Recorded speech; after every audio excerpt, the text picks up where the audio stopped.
बाहर को देख रहे हैं आप स्लाइड में, यूरोपियन रेजिस्टेंस 18वीं सदी में 1800 का जब समय चल रहा था, दौर चल रहा था, तो यूरोप में आप यकीन नहीं मानेंगे टमाटर को जहर माना जाता था। टमाटर मत खाओ, ये जहर, ऐसे लोग मर जाते हैं। तो होता यह था कि लोग अपने गार्डन में, घर के बाहर प्लांट लगाते थे टमाटर का, डेकोरेटिव आइटम की तरह कि अच्छा डेकोरेटिव आइटम है,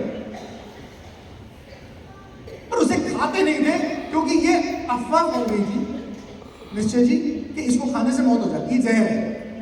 हुआ ये कि कुछ समय बाद लोग विटामिन सी की कमी के कारण मरने लगे यूरोप। जब विटामिन सी की कमी के कारण मरने लगे तो कुछ समझदार आए, कुछ समझदारों ने कहा कि यार विटामिन सी तो तुम्हारे अपने बाग बगीचों में लगा हुआ है, तुम्हारे घर के बाहर गार्डन में लगा हुआ है, और टमाटर जो लगा है उसमें विटामिन सी होता है, उसे तोड़ो और उसे खा लो। क्या बात कर दो, हम तो समझते ये जहर है। बोले जहर नहीं है, विटामिन सी में रिच है, इसे खा लो। लोगों ने उसे खाया और तब 100 साल की मिथक टूटी कि टमाटर में जहर नहीं होता। टमाटर में तालियां ना बजाएंगे, मैं बताऊंगा कब बजानी था।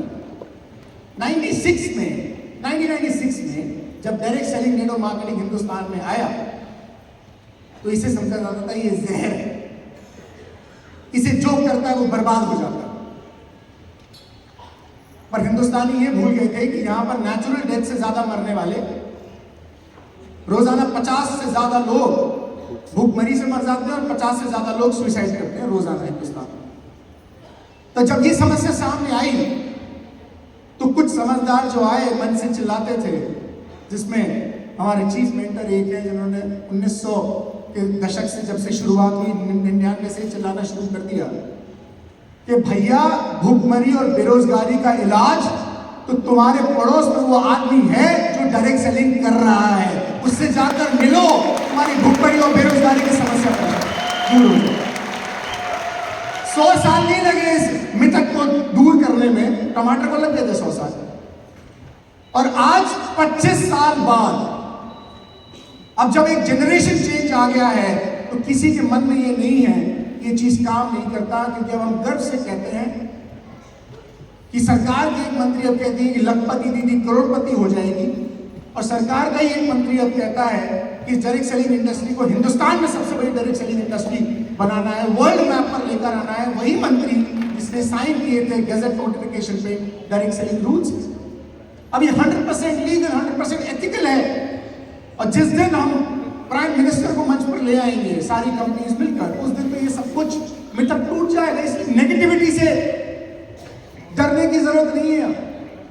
मोमेंटम अब कुछ और है, जबरदस्त मोमेंटम है। अब तो लोग ट्रेन में टीटी को उठा रहे हैं। फोटो आया जितिन भाई, टीटी को उठा रखा था 4 लोगों ने, जो फैमिली रूम में आ रहे थे वही उन्हीं लोगों ने। मैंने फोन किया, टीटी को क्यों उठा लिया? बोले आप घबराओ मत, सीएमडी का डेमो कर रहे थे। भूषण जी हैं बैठे ना, टीटी को स्पॉन्सर करके आए हैं भूषण जी, अभी नए यूसीडी हैं। मतलब सच में फटे फिर रहे हैं। गुलाब जी कह रहे थे ना, क्या फटे फिर रहे हो क्या? सारे फटे फिर रहे, टीटी को उठा लिया। अच्छा टीटी साहब यहाँ आ गए क्या? अच्छा दूसरे लोग ट्रेन से ही ले आए कुछ लोग। मैं कहा टीटी साहब आ गए बुरा मान जाएंगे। कुछ लोग लेकर आए, ट्रेन से ही लेकर आए। सुरेश जी ट्रेन से ही ले आए, आप सीधे यहाँ पे। क्या बात, अमेजिंग मोमेंटम। हम आगे बढ़ते हैं। ये क्या है पता है? बड़ा अजीब खेल है। क्या बोलते हैं इसे? Glider, sky rider. पागल बनाने का धंधा है। पहले पैसे लेते हैं पुरुषोत्तम जी। कितने? 3,500 नहीं, 50। यहाँ तो सपनों की उड़ान होती है। ये सच्ची की उड़ान है। 50,000 रुपए लेते हैं, 50,000 रुपए लेते हैं, उसके बाद एक कंसेंट पे साइन कराते हैं। पागल बनाने का धंधा क्यों बता रहा हूं कि अगर तुम मर गए तो हमारी गारंटी नहीं है। मतलब आप सोचो कि आदमी 50,000 रुपए देता है और फिर इस कंसेंट पे साइन करता है कि मैं मर गया तो इनकी कोई जिम्मेदारी नहीं हो, मेरी इनकी जिम्मेदारी। हाँ, जिनको पैसे दिए उनकी जिम्मेदारी नहीं। और अनूप जी कह रहे थे कि यार कम चांसेस, अनूप जी कहाँ गए? यहाँ है ना, कम चांसेस नहीं है। 1 लाख में एक आदमी निपटता है, 1 लाख की उड़ानें होती है, उसमें एक आदमी निपटता है और साल में 21 लोग निपटते हैं पूरी दुनिया में। रिस्क फ्री नहीं है। एक हिंदुस्तानी गया, पहले उससे पैसे ले लिए, कंसेंट पे साइन करा लिया, उसका दिमाग जागा, हिंदुस्तानी दिमाग है। बोले अगर मैं मर गया तो काम करना, 50,000 रुपये मेरी पत्नी को दे दो। हम मरने को तैयार हो जाते हैं 50,000 रुपये देकर। रिस्क तो है ना, 1 लाख में एक आदमी, वो मैं भी हो सकता हूं ना। हम कंसेंट पे साइन कर देते हैं, मरने के लिए तैयार हो जाते हैं, कोई गारंटी नहीं है। और जब एक नीले रंग के फॉर्म पे हम साइन कराते हैं तो सामने वाला हमसे बोलता है गारंटी दो मैं सफल हो जाऊं। कैसे गारंटी दे सकते गारंटी? अरे गारंटी है, लोगों के सपने पूरे हो रहे हैं, इसकी गारंटी है। आपके होंगे कि नहीं होंगे इसकी हमारी गारंटी नहीं है, इसकी गारंटी आपको खुद लेनी पड़ेगी कि हाँ अगर लोग सफल हो रहे हैं तो मैं भी सफल हो सकता हूं। गारंटी आपकी अपनी है। अगर एक भी सफल नहीं होता तो हम ये बात बोलते, पर इतने सारे लोग जब यहां पर सफल हैं, जब हम ये बात नहीं बोल सकते। गारंटी अपने को खुद को लेनी पड़ेगी, क्योंकि कोई भी एग्जाम होता है, किसी भी एग्जाम में हम बैठे, सिंह साहब यहाँ पे बैठे हुए, यूपीएससी के एग्जाम में हम बैठे, स्टेट सर्विस में बैठे, ख्याति यहाँ पे बैठी हुई है, जज के एग्जाम में हम बैठे, कॉम्पिटिटिव एग्जाम्स के किसी भी एग्जाम में हम बैठे, लाखों में कुछ लोग निकलते हैं। डॉक्टर्स यहाँ पे बैठे हुए, डॉक्टर रवि गुप्ता जी बैठे हुए हैं यहाँ पर। जो फेल हो जाता है वो किसको गाली देता है? किसी को गाली नहीं देता, वो खुद रिस्पॉन्सिबल होता है कि यार मैंने पढ़ाई नहीं करी, मैंने मेहनत नहीं करी, मेरी मेहनत में कमजोरी होगी, वरना लोग तो निकल ही रहे हैं, लोग तो सफल होंगे। ये हमारी अपनी जिम्मेदारी होगी। यहां से निकलने के बाद, सीखने के बाद यदि हम असफल हो गए, ये हमें जिम्मेदारी लेनी होगी। पर यहाँ पर पता है, हो सकता है सीए के 6-7 अटेम्प्ट मिलते हो, आईएएस के 6 अटेम्प्ट मिलते हो, नहीं, यहाँ पे अनलिमिटेड अटेम्प्ट हैं। आप जब तक जिंदा हैं, जब तक अटेम्प्ट दे सकते हैं, सफलता जरूर आपको मिल जाएगी। अटेम्प्ट की कोई कमी नहीं है। आप लोगों ने तब भी कहा था, दुनिया के मानचित्र पर एक शहर ऐसा है जिसने जबरदस्त ग्रोथ की, और उनके पास ना पानी था, ना बारिश थी, बंजर जमीन थी, रेगिस्तान था। सिर्फ एक व्यक्ति ने सपना देखा कि दुनिया के मैप पर मेरा शहर तो आएगा। और आज हाल यह है कि उनके पास, उस शहर के पास दुनिया का सबसे बड़ा मैन मेड आइलैंड है। उस शहर के पास हर साल 1 करोड़ से ज्यादा लोग घूमने आते हैं। जहां अनूप जी अभी हाल ही में घूमने गए थे, वो देश है दुबई। दुबई 1991 में देखिए आप, उसके बाद देखिए दुबई 2005 में, और दुबई 2013 में। पता है कैसे संभव हुआ? क्योंकि सिर्फ एक व्यक्ति ने सपना देखा, एक व्यक्ति ने सपना देखा जो वहां के शेख है। और ये बात मैं ऐसे ही पुतली लेकर नहीं आया हूं आपके सामने। मैंने किताब पढ़ी है, शेख की खुद की लिखी हुई किताब, और उसमें एक चैप्टर है जो शेख ने लिखा, बुर्ज खलीफा। शेख ने एक सपना देखा, मुझे दुनिया की सबसे ऊंची बिल्डिंग मेरे शहर में चाहिए। आर्किटेक्ट से कहा कैसे हो? बोले कैसे, मैं नहीं सुनना चाहता। ठीक है, बना के लाते हैं। वो कुछ तैयारी करी उन्होंने, केदार जी लेकर आए, कुछ 4-5 टावर उन्होंने बना दिए।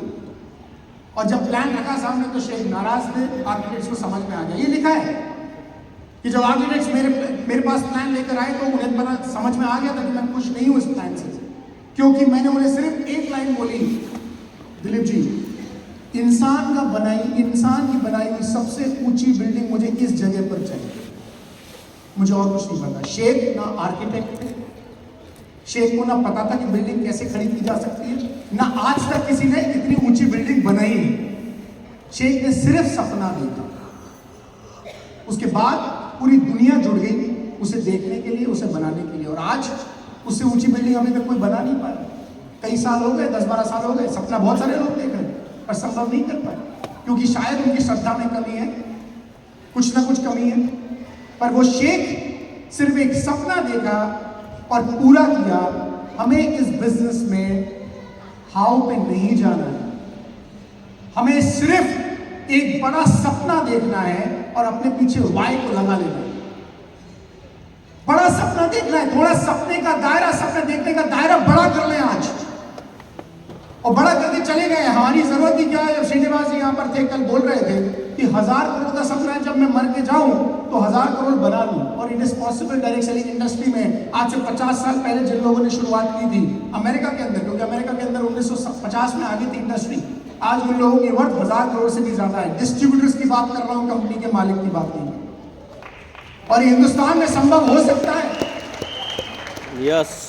सिर्फ एक सपना देखने की जरूरत है। मैंने ये एग्जाम्पल सिर्फ और सिर्फ इसलिए दिया कि एक व्यक्ति इतना बड़ा सपना देख सकता है। जिस कंट्री में बारिश ना होती हो, जिस कंट्री में रेगिस्तान पड़ा है, तस्वीर आपके सामने है, उस कंट्री को वर्ल्ड मैप पर लेकर आना सिर्फ एक सपने के कारण हुआ, टेक्निकल नो हाउ के कारण नहीं हुआ। सपना देखा शेख ने, जिसे टेक्निकल नो हाउ नहीं पता था।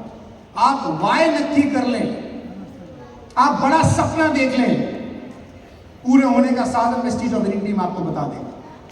फैमिली रियूनियन 2016, थोड़ा सा चले अतीत में, कितने लोग थे यहाँ पर 2016 में? यहाँ बैठे मैक्सिमम लोग बिजनेस में ही नहीं थे। हाँ अलका भाभी आप तो थी। के सर भी थे। रामअवतार जी कह रहे हैं टोटल 500 लोग थे रामअवतार जी, और यहाँ कुछ 8-10 हाथ उठे हैं। मुझे याद है भूपेंद्र जी थे, गुरमीत जी थे, बिल्कुल के सर थे। ये जब 2016 का फैमिली रियूनियन हुआ ना, तो मुझे बिलीव नहीं हो रहा था कि हम सचमुच कुछ बहुत बड़ा कर पाएंगे। सपना देखा एक व्यक्ति ने, अभय प्रसाद बुक कर दिया। मुझे तो खबर मिली क्योंकि मैं उस समय विदेश में था। मैंने कहा अच्छा अभय प्रसाद बुक कर दिया, बुक कर दिया, हम लग गए काम, अब तो भरना है।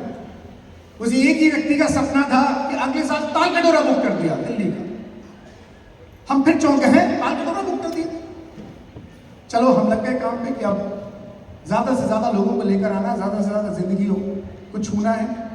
उसी एक व्यक्ति की हिम्मत थी कि 2018 में त्यागराज स्टेडियम बुक कर दिया। हम यहाँ पे बुक करने आए ना, आप ताली बात में बोले, मैं आपकी एनर्जी सेव करना चाहता हूँ। तो इन्होंने बोला है त्यागराज स्टेडियम के मैनेजर्स ने, कौन सी तारीख को बुक करना है? मैंने कहा तारीख नहीं, तारीखें बोलो। तो कौन सी कंपनी से आए हो? मैंने कहा कंपनी नहीं है, टीम है। अजीब आदमी है, कंपनी आती है बड़ी बड़ी त्यागराज में प्रोग्राम करने के लिए, एक दिन के लिए बुक कराती है सुबह से शाम तक। कौन सी खेत की मूली हो? मैं कहा विनिंग टीम की खेत की मूली है, 3 दिन का प्रोग्राम करेंगे, 3 दिन कम पड़ते हैं। एक समय ऐसा था कि हम सोच रहे थे कि हम इसको 4 दिन का कर देंगे। अब 4 दिन का तो जब होगा तब हो जाएगा, रात को 9 बजे तक का तो हो ही गया है।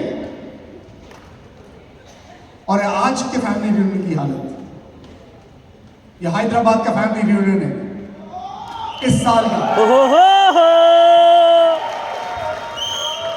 हैदराबाद वाले जहां आते थे ट्रेनों में बैठ के, हमें नहीं पता था उनकी नीयत में क्या खोट था। यहां से फैमिली रियूनियन चुरा के हैदराबाद ले गए, और एक नहीं 2 ले गए। आपकी नीयत में भी एक खोट हो सकता है। विनिंग टीम तैयार है, आप कसम खाएं विनिंग टीम आ जाएगा आपके शहर में फैमिली रियूनियन करने। मैं अप्रिशिएट करता हूं, चंद्रा जी ने बोला स्टेज से कि हम अगला फैमिली रियूनियन कराएंगे कलकत्ता में। 2 ही लोग खुश हुए, कैरी जी और चेरी, दोनों कलकत्ता से आते हैं। ये नेपाल वाले यहाँ पे बैठे हुए, नेपाल वालों ने कसम खा ली कि हम फैमिली रियूनियन नेपाल में करें। इनकी नीयत में भी खोट है कि दिल्ली अटेंड करने के साथ साथ यहाँ से फैमिली को चुरा के लेके जाना चाहते हैं नेपाल में, और ये सपना पूरा होगा। क्योंकि पिछले साल हमने नेपाल में, पुरुषोत्तम जी से पूछिए, मिनी गोग्राउंड किया, 1 दिन का गोग्राउंड किया हमने नेपाल में। अब हम शुरुआत कर सकते हैं वहां पे फैमिली रियूनियन। दुबई वाले लेके चले गए गोग्राउंड अपने यहाँ पर। अब आपकी जिम्मेदारी है, पिछली स्लाइड पे जाइए, बड़ा सोचिए, हो सकता है आपके शहर में हो सकता है। बिल्कुल आवाजें लग रही हैं, पर हम इसे यकीन तब मानेंगे जब अगले साल इतना बड़ा मोमेंटम खड़ा होगा कि विनिंग टीम मजबूर हो जाए आपके शहर में फैमिली रियूनियन करने के। मुझसे किसी ने होप की डेफिनेशन पूछी, होप की डेफिनेशन। इस पिक्चर से ज्यादा बड़ी होप मैं नहीं दिखा सकता किसी को। ये होप की डेफिनेशन है दोस्तों। ये specially abled couple family reunion की लाइन में लगा हुआ है क्योंकि इन्हें भरोसा है उनके सपने इस मंच से पूरे हो सकते हैं। ये शादीशुदा कपल है, दोनों स्पेशली एबल्ड है, और ये चोरी चुपके किसी ने पिक्चर ली पीछे से, मुझे शेयर की, मेरी आंखों में आंसू थे। धरती में कोई एक बिजनेस ऐसा बता दें आप जो बिना किसी इन्वेस्टमेंट के शुरू होता हो और बड़े से बड़ा सपना पूरे करने का मादा रखता हो। एकमात्र ऐसा बिजनेस है जिसमें हर एक व्यक्ति, वो चाहे किसी भी कास्ट, क्रीड, रिलीजन से क्यों ना हो, उसकी कोई भी एबिलिटी क्यों ना हो, स्पेशली एबिलिटी क्यों ना हो, वो सपना देख सकता है और यहां से वो पूरा होगा, और सपने पूरे हो रहे हैं। ये होप का डेफिनेशन है। हमारे अपने फैमिली रियूनियन की लाइन में लगा ये कपल, ये आशा, ये होप हर एक व्यक्ति को देने की आवश्यकता है। मुझे खुशी हुई, एक फोटोग्राफ मैंने व्हाट्सएप ग्रुप में देखा कल रात को, यहां सज्जन बैठे होंगे, वो लीडर आइसक्रीम खाने गए किसी आइसक्रीम वाले के पास, और आइसक्रीम खाते खाते उसे प्रोस्पेक्टिंग करते। ये होती है उम्मीद। उसका सद्भाग्य जागना था, और रात को 12 बजे हमारे वो सज्जन, हमारे वो लीडर आइसक्रीम खाने उसके पास पहुंच गए। मुझे नहीं पता, हो सकता है वो आइसक्रीम वाला अगले साल या दूसरे साल फैमिली रियूनियन पे स्टेज पर आ जाए और अपनी कहानी सुनाए कि मुझे किसी ने ऐसे ही फैमिली रियूनियन से निकल के प्रोस्पेक्ट कर लिया था, आज मैं यहाँ पर। ऐसे ही श्रीनिवास जी यहाँ पर, श्रीनिवास जी ने एक बात आपको कल नहीं बताई, फैमिली रियूनियन में इन्होंने पूरा अटेंड नहीं किया हैदराबाद। जब पहली बार किसी ने बुलाया, पेंशन के पैसे, उधार के पैसे से लेकर सारी टिकट के जुगाड़ करी, एक दिन का अटेंड किया, दूसरे दिन घर में किसी की डेथ हो गई। राइट, समझ पा रहे हैं श्रीनिवास जी? दूसरे दिन बैठी अपनी जगह में बैठी प्लीज। दूसरे दिन किसी के घर पे डेथ हो गई तो इन्हें जाना पड़ा। एक दिन के फैमिली रियूनियन का नतीजा है 1.5 साल पहले का, कि आज यहां पर व्यक्ति बैठा हुआ है 2.25 लाख रुपए के चेक के साथ, 1.5 साल बाद। तो जब हम बातें करते हैं स्टेज से, ऐसी झूठी मूठी बातें नहीं करते, क्योंकि मैं तो सिर्फ आइसक्रीम वाले की बात कर रहा था, श्रीनिवास जी के हाल तो उससे भी ज्यादा खराब। 1.5 साल के अंदर चमत्कार हो सकता है। बैठिए please, thank you. This is hope. Dreaming small in life is a crime, dream big. Abdul Kalam ji का एक बहुत फेमस कोट है, पाप है, पाप, क्राइम है छोटा सोचना। मेरी सारी बातें जुड़ी हुई होती हैं, बुर्ज खलीफा से लेकर अब्दुल कलाम जी की फोटो तक एक ही बात साबित करना चाहता हूं, बड़ा सोचना होगा, बड़ा सपना देखना होगा।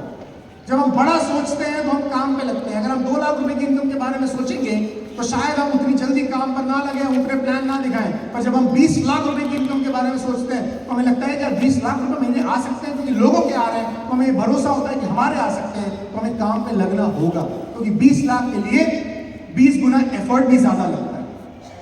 जब हम बड़ा सोचते हैं तो बड़ा एफर्ट भी लगता है, जब हम छोटा सोचते हैं तो छोटा एफर्ट लगता है और काम नहीं होता, छोटा काम होता है और हम फिर बिजनेस से आउट हो जाते हैं। आप तो सोच रहा होगा कि अगले साल के फैमिली रियूनियन पे हम मंच पे आ रहे हैं या स्टेडियम से बाहर जा रहे हैं। बहुत सारे ऐसे लोग होते हैं जो इस साल फैमिली रियूनियन पे हैं, जी हाँ, पर अगले बार फैमिली रियूनियन में नहीं आएंगे, टीएनए हो जाएंगे, गायब हो जाएंगे, जाके सो जाएंगे, या फिर दोबारा अपने सपनों को मार के किसी और काम में लग जाएंगे। पर हमें नक्की करना है आज, तीसरे दिन, कि हम अगले साल कौन से लेवल पे, किस इनकम के साथ इस मंच पर आ रहे हैं। ये 2 लेटर्स आपके सामने हैं।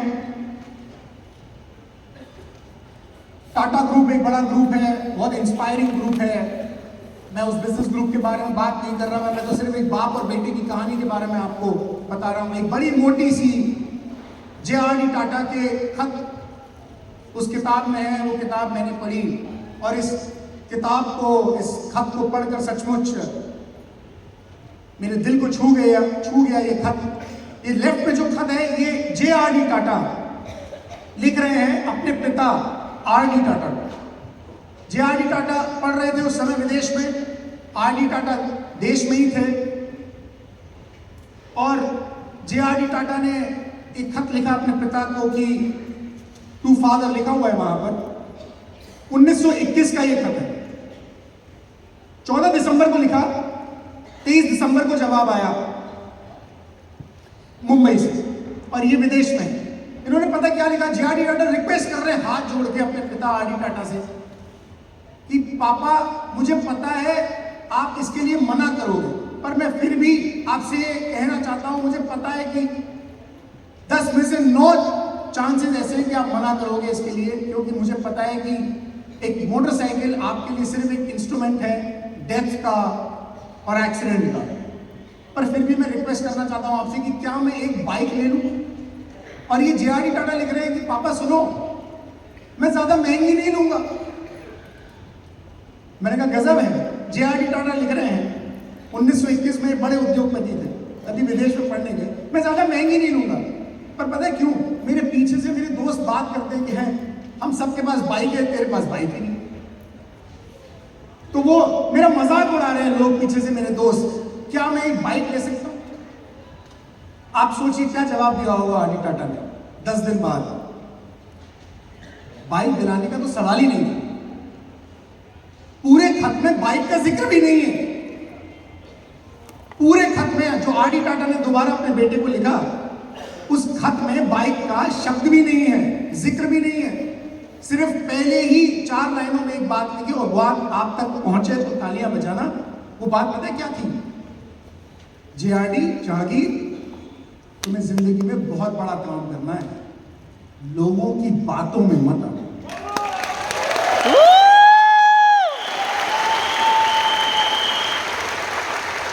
अरे वो लोगों की बातें किसी ने कैरी करके तुम्हें सुनाई होगी, इसमें लिखा हुआ है somebody must have carried you all those stories।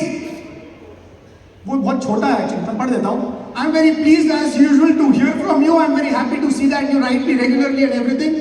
You said in the दूसरे लाइन में उनको चैन नहीं थी, ऐसा लग रहा है। दूसरे लाइन में जिक्र करना शुरू कर दिया। You said in this letter that the boys in your school said all sorts of things about you behind your back। तुमने अपने खत में लिखा कि लड़के तुम्हारे पीछे वो सारी बातें करते हैं and made fun of you, और तुम्हारा मजाक उड़ाते हैं। Okay, but my dear boy, how did you know that the boys were so mean to say bad things of you behind your back? तुम्हें कैसे पता कि लोग इतने मतलबी थे कि तुम्हारे पीछे तुम्हारा मजाक उड़ा रहे थे? उसके आगे की लाइन लिखी हुई है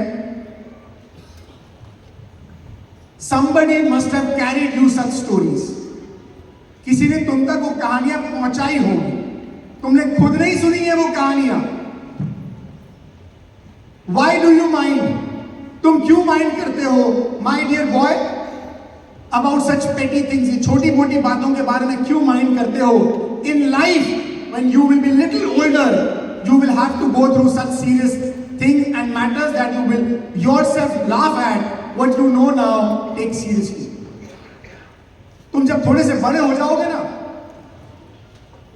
तो इन सब बातों पे हंसोगे कि मैं इन बातों के कारण माइंड करता था।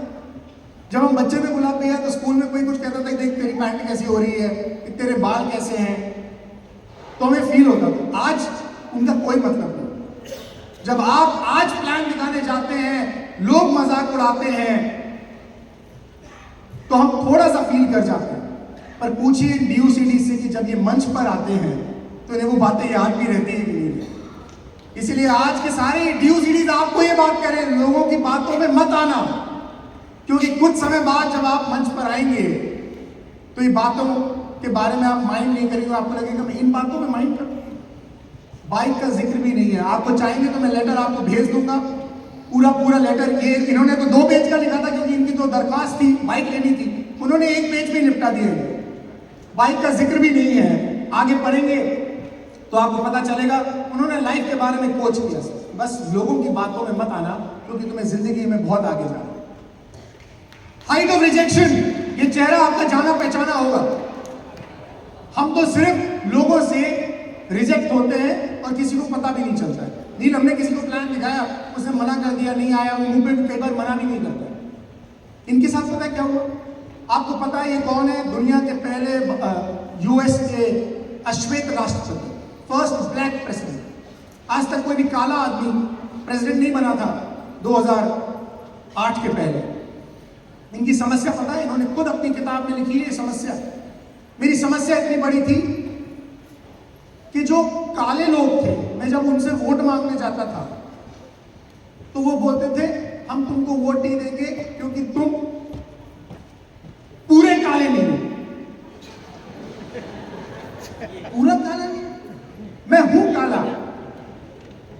अब वो बोलते अच्छा छोड़ो, अब वो गोरों के पास जाते थे कि सुनो मुझे वोट चाहिए, मैं तुम्हारी मदद करूंगा, तो बोलते तो हम तुम्हें वोट नहीं देंगे क्योंकि तुम काले हो। मैं यहां जाता हूं तो बोलते हैं हम तुम्हें वोट नहीं देंगे, तुम पूरे काले नहीं हो। मैं यहां जाता हूं तो बोलते हैं कि हम तुम्हें वोट नहीं देंगे क्योंकि तुम काले हो। करूं क्या? उसके बाद उस व्यक्ति ने इतिहास रचा जो हर तरफ से, हर व्यक्ति से रिजेक्टेड थे। ये हाइट था रिजेक्शन का, और उन्होंने खुद अपने हाथ से अपनी किताब में लिखा है, 700-800 पेज की किताब है, उसमें ये बात लिखी हुई है। मैंने फिर भी उन लोगों का दिल जीता, मैं उनके पास गया और तब जाकर इतनी बड़ी रेस प्रेसिडेंट की ये पूरी हुई। हम इतने ज्यादा तो रिजेक्टेड नहीं है ना, हमको तो कोई कुछ भी बहाना मार के कर देता है रिजेक्ट, पर कोई 10 में 1 ऐसा मिल भी जाता है हमको जो ये कहता है कि नहीं मैं आप पे भरोसा करता हूं, मुझे बताओ मुझे क्या करना है। जरूरत सिर्फ ज्यादा से ज्यादा लोगों तक पहुंचने की। अरे इन्हें करोड़ों वोट चाहिए थे, हमें सिर्फ 16 वोट चाहिए।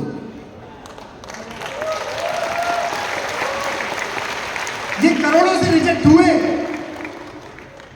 हम सिर्फ कुछ हजार से रिजेक्ट नहीं हो सकते 16 लोगों के लिए। इतना बड़ा रिजेक्शन हमारी लाइफ में नहीं आएगा, क्योंकि इनकी रेस कुछ और थी, इनको कुछ और बनना था। हमारी रेस ये नहीं है, हमारी सपनों की उड़ान है और वो बहुत जल्दी पूरी हो जाती है। ये बड़ा खतरनाक आदमी श्रीगंगानगर वाले जानते होंगे, गुरमीत जी जानते होंगे। ये राजस्थान के एक गांव में रहते हैं, करणपुर गांव में। ये आदमी इतने बड़े ड्रीमर हैं कि सरकार से अपना कोई काम कराने गए, सरकार ने मना कर दिया, हम नहीं करेंगे। बोले अच्छा नहीं करोगे तो कौन करता है ये काम? भाई जो चुनाव में खड़ा होता है, विधायक बनता है, नेता बनता है, वो करता है। बोले ठीक है मैं नेता बनूंगा।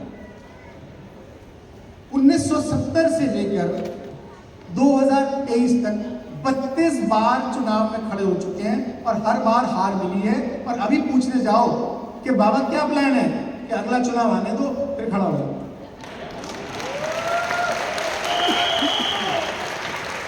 और 5-10 वोट नहीं, वो राखी सावंत खड़ी हुई थी, उसे 10 वोट मिले थे।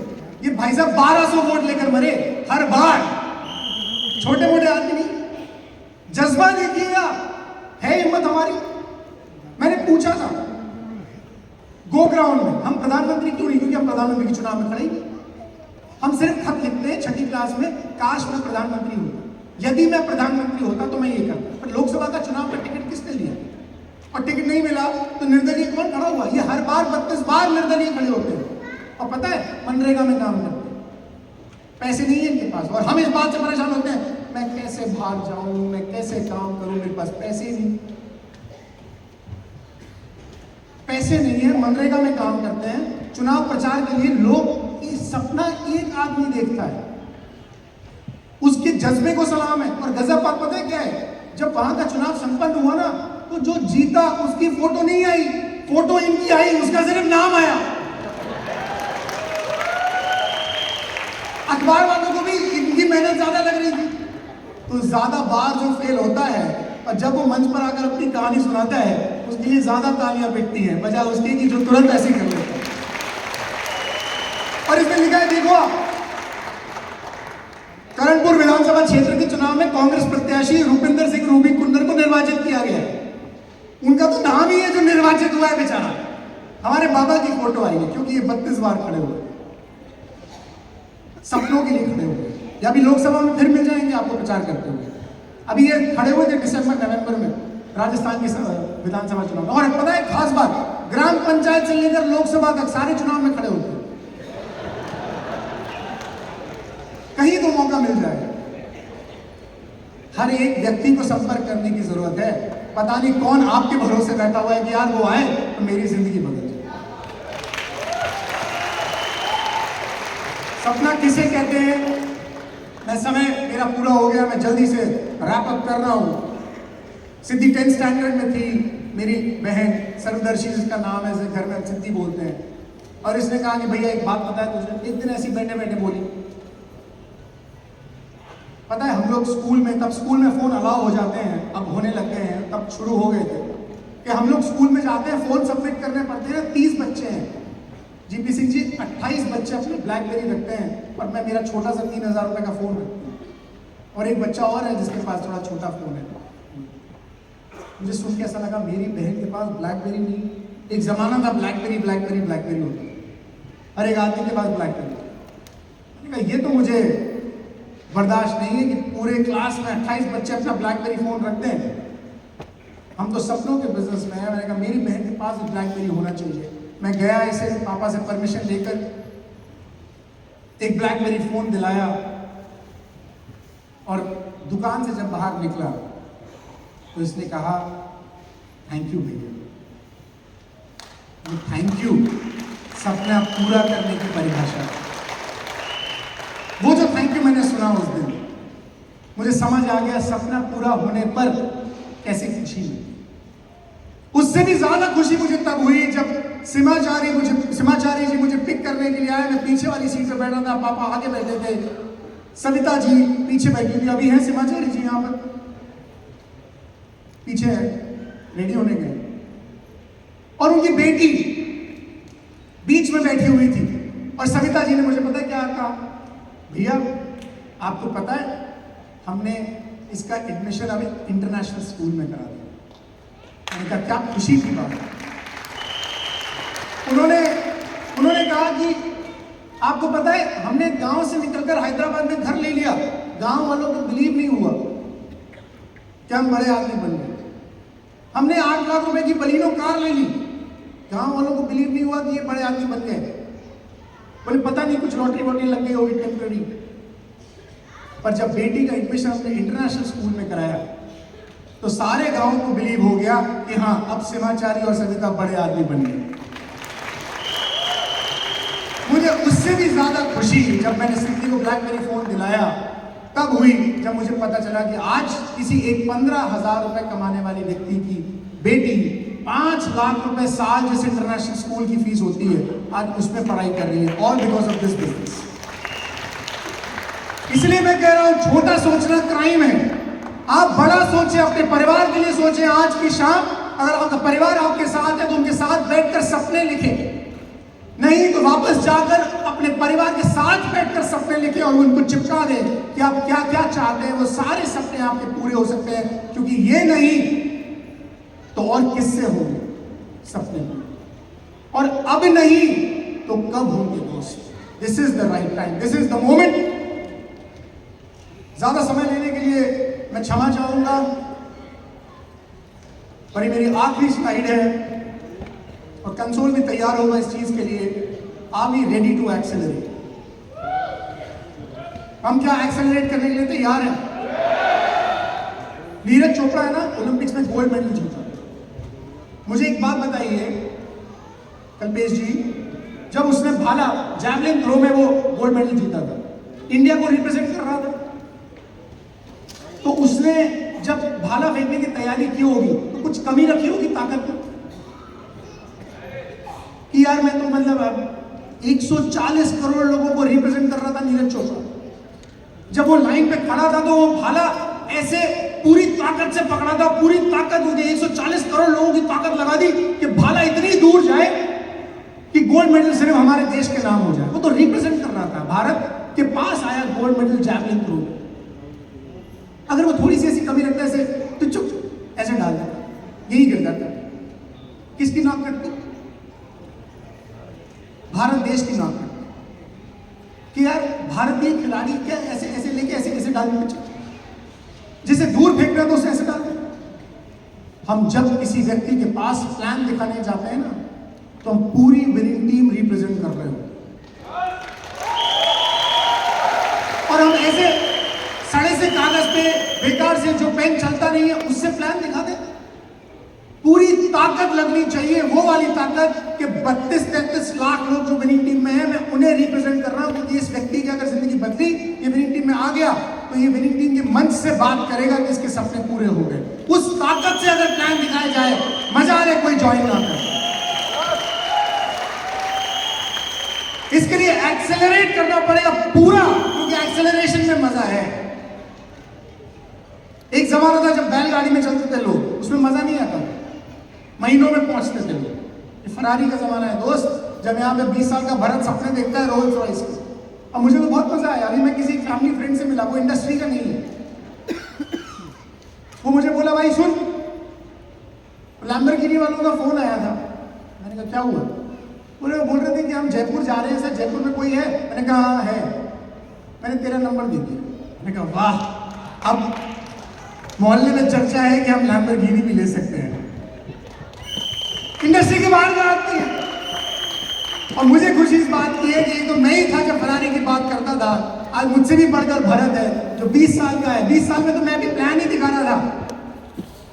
20 साल में मैं भी स्ट्रगल कर रहा था उस समय कि हमें कुछ आगे बढ़ना है, क्योंकि एक बड़ा डिसीजन लिया था इंडस्ट्री में। पर वो मैं 20 साल का अपने आप को देख रहा था भरत में, कि भरत तो 20 साल में खुद अपने हैंड रेस कर रहा है कि वो DOCD बन चुका है, सफलता मिल चुकी है उसे। इतनी जल्दी ये परिवर्तन आता। Are you ready to accelerate? Are you ready? समय ले सकता हूं मैं? नहीं ले सकता हूं। मैंने एक चीज से मना कर दिया, तो चलिए एक बार मैं DOCD से रिक्वेस्ट कर रहा हूं स्टेज पर आ जाए। DOCD से रिक्वेस्ट कर रहा हूं स्टेज पर आ जाए, क्योंकि आपको पता नहीं है एक्सेलरेट करने का क्या मतलब होता है। मैं एक बार एक्सेलरेशन दिखा सकता हूं। आप भी अपनी जगह पे खड़े हो जाए, अपनी जगह पे खड़े हो जाए। कुछ लोगों ने एक्सेलरेट किया है पहले, यहाँ पे पता है। तो आप अगर तेजी से भागना चाहते हो, कोट उतारना चाहते हो तो उतार दो। Are you ready? समय कम है, इसलिए हम जल्दी से एक्सेलरेट करेंगे। और एक्सेलरेट करने का मतलब ये होता है कि जल्दी से करें, जल्दी से पहुंचे। सामने मीटर लगा हुआ है, सामने मीटर लगा है, फरारी का मीटर है ये, बड़ी तेजी से भागता है। रामअवतार जी कोट उतार के तैयार हो गए। करना क्या है मैं आपको बता दूं, जब स्कूल में रेस भागते थे ना तो स्टॉप लाइन, स्टार्ट लाइन पे ऐसे खड़े होते थे, राइट?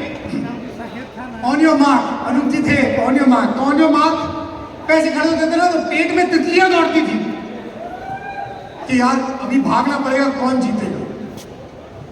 ये पूरी ताकत लगानी। अभी भी कुछ लोग ऐसे बैठे होंगे, आप विनिंग टीम को रिप्रेजेंट कर रहे हैं, आप ढीले नहीं पड़ सकते, राइट? तो ये ऑन योर मार्क, आपको भागना नहीं है। ऐसा ना हो कि यहां से लोग उतर के वहां आ जाए और ये सारे यहां स्टेज पर आ जाए।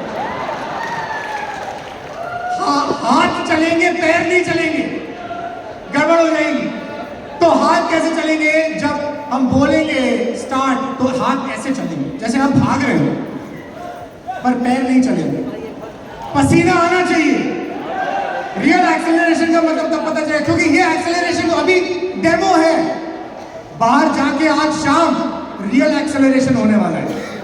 कौन कितनी तेजी से भागने वाला है वो एक्सेलरेशन होगा जो तय करेगा कौन इस मंच पर आने वाला है अपने साथ। Right, on your mark, console ready है, कंसोल रेडी है, हम सब रेडी हो जाए।